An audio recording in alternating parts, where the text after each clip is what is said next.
You're watching KX News, putting North Dakota first. Spring is officially less than 24 hours away, but for some farmers and ranchers across the state, the fall and winter harvest is a long way from completion. Robert Suhr reports on the struggles that our producers continue to face.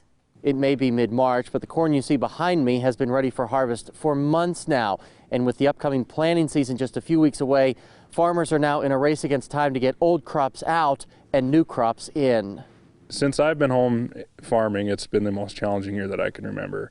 March is National Agriculture Month, but for many farmers in North Dakota, they've got no time to celebrate. Every second is critical to finish up last year's harvest, which seems to be delayed on a daily basis. Whether corn is knee-deep in snow or soybeans are seemingly frozen in time, the harvest has certainly had its challenges. And for those who can't get their harvest done in time, the ripple effects could be severe. They're going to the bank now trying to get operating for 2020 growing season, and they may not have all of their harvest done, or they're going to be short on revenue because that harvest isn't done.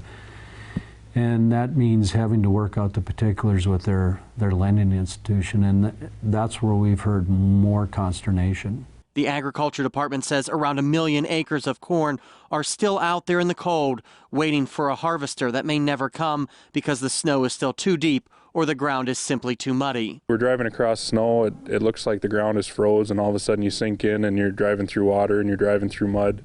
Been stuck with the grain cart, so we've not been able to fill that as full. We've actually rented a second grain cart just to help mitigate the efficiencies that we're giving up with one grain cart. That's Richie Heinrich. He's still got 400 acres of corn to harvest in Medina and says at this time of the year, all of his attention should be toward his newborn calves and not the fields. They get checked right away in the morning, and we make sure we do our chores, make sure all the calves are up doing well. So that can take till noon, it could take till 2 o'clock. Every day is a little bit different. But after we feel like we kind of have the cattle situated, then we go hop in the combine and combine at least for a few hours until we come back to the cattle. And it's that workload that Agriculture Commissioner Doug Goring says is just too much for today's farmer-rancher. Now you have people that are still harvesting and getting ready to plant and dropping calves at the same time. Pretty soon you're just overloaded with work.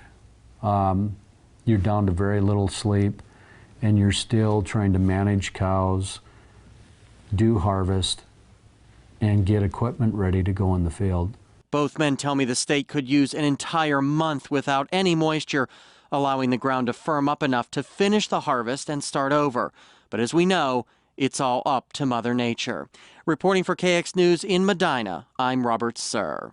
It's estimated that 400,000 to 500,000 acres of soybeans could be a total loss this year because they remain under too much snow and floodwater.